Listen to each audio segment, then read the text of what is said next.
see a therapist or a counselor for, because I think one of the things you do in therapy is you can make sense of what you're feeling and what you're seeing and what you're experiencing.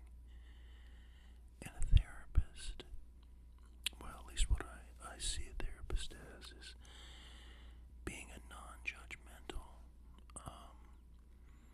person who you can talk to about anything, no matter what it is, and get your thoughts out.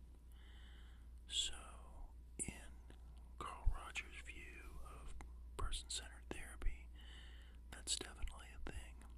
And I think it's also true in psychodynamic therapy. And if you think about it, the therapeutic relationship in both of those types of therapy is what's key. So it's not the doing or the homework that you might get in something like cognitive therapy or dialectical behavior therapy. It's the relationship in the therapy session with the therapist.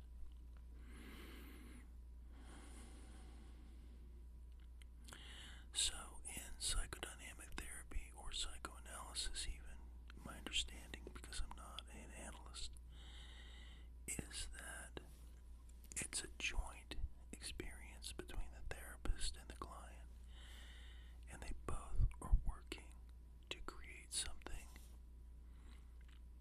And I think that sometimes we lose track of that.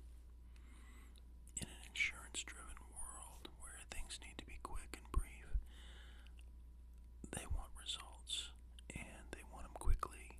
And I think that's one of the things that drives the use of psych meds, psychotropic medications, is the efficacy and how quickly it is. But in talk therapy, even if you're using some kind of a psych med, you want the deeper changes to happen. And I think that it takes a little bit of time.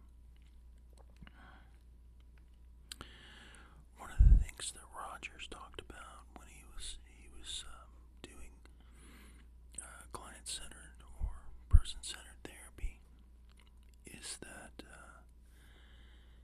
you model this new relationship for the client and with the client, where they're not judged and they're not told what to do, and you want them to find their own answers. It's non-directive in a lot of ways. It's much less directive than some therapies, for sure. But I think that helping the person find their own answers, that's the key. And in psychoanalysis, which I have studied, and I've done Jungian analysis before, as a client, you are trying to help that person come to their own conclusions about what's created the problems or the psychopathology that they're feeling.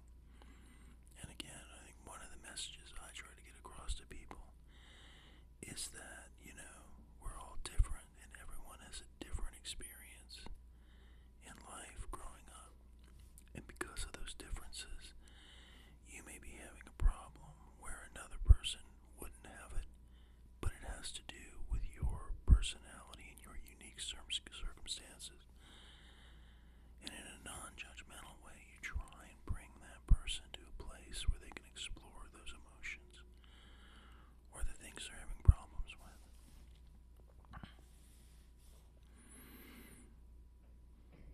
It's interesting, but I feel like the therapeutic relationship, which Freud would say the transference, what the client feels for the therapist and how they are relating to them, that is the curative factor. And I think Rogers would say that it's that relationship and that trust and that belief in the person's ability to solve their problems or to move forward with their life.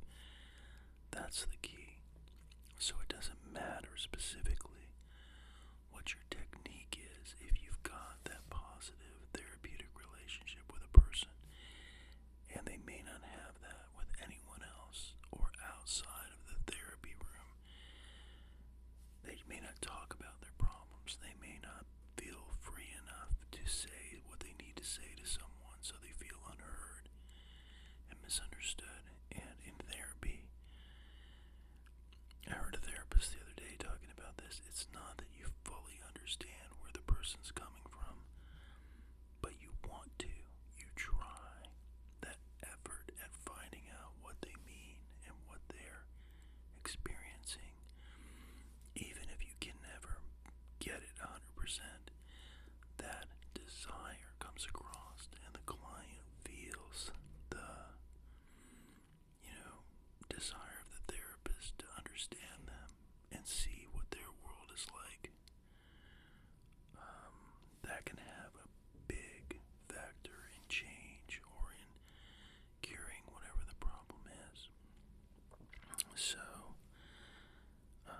Nancy McWilliams talks about this, and she's a very famous psychodynamic therapist and psychoanalyst. She talks about the fact that you want to be a healer, and you're trying to heal the person. Healing is important. And psychotherapy is so, I guess it's not cut and dried, is what I would like to think about it. It's a new situation and a different one for everyone. Irvin Yalom, who's another person that I love his writing about therapy and about relating to people. He said one time, and I don't have the specific quote, but he said that he creates a new therapy for every person because every person is unique, their situation is unique, and that's the way I like to think of therapy. It's a relationship, and you're not trying to fix the person, but you're trying to help them find their own healing, and you're trying to create this environment where they trust you, and they are bringing their problems, and they're not holding things back, and that helps them explore things that they may have never explored before or thought of before. So that's what I like about it. It's not boring. It's not draining or tiring to me to do it because I'm fascinated by people and by what they're going through, and I really, truly want to help. And, sometimes you can and sometimes you can't. I think that's the other thing as a therapist is it's not all you. You cannot change a person or fix a person, even though you want to, but you can create an environment where that can happen. So that's what I think about it, and that's where I'm at. I would say, as I've gotten more experience, I have studied different types of therapy. The cognitive therapy that I like the best is probably Albert Ellis' rational emotive behavior therapy, and occasionally I will use that with people to talk to them about their irrational beliefs or the way that their thoughts are creating their emotions. But recently, I think I'm much more interested in the deeper kinds of therapy where you are really focusing on what their experience is, how they communicate, what are the patterns in their life, and where these come from. Because in most cases, they come out of their formative years, their early childhood.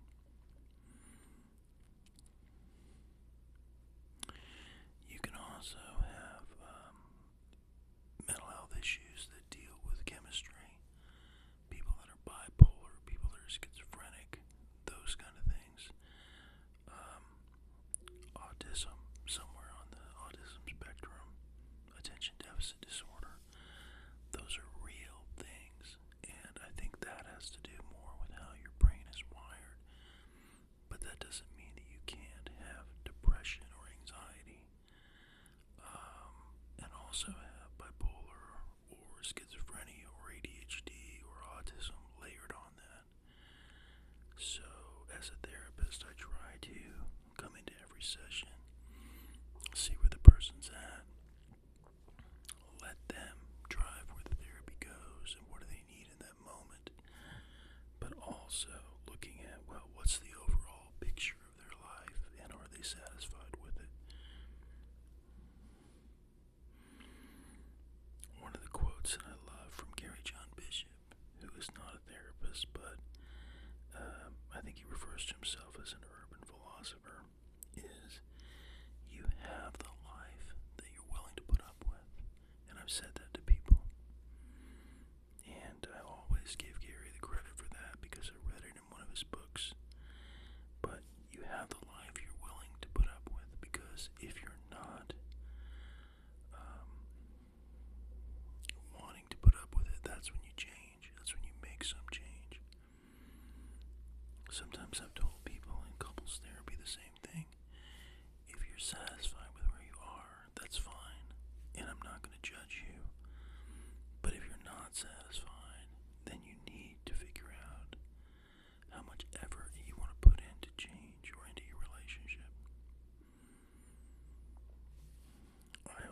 always explain to couples it's not my job to fix them. I can help them, but I cannot change them. They can only do that themselves. And if one person is checked out of a relationship, then there's nothing the other person can do to get them back in. It has to be willingness on both parts to look at themselves, figure out what they need and want, and to communicate. And most couples therapy, I have found, the problems come when they're not communicating and they're not relating and they're not understanding one another. And if you can bring them back to where they are understanding what the other person's saying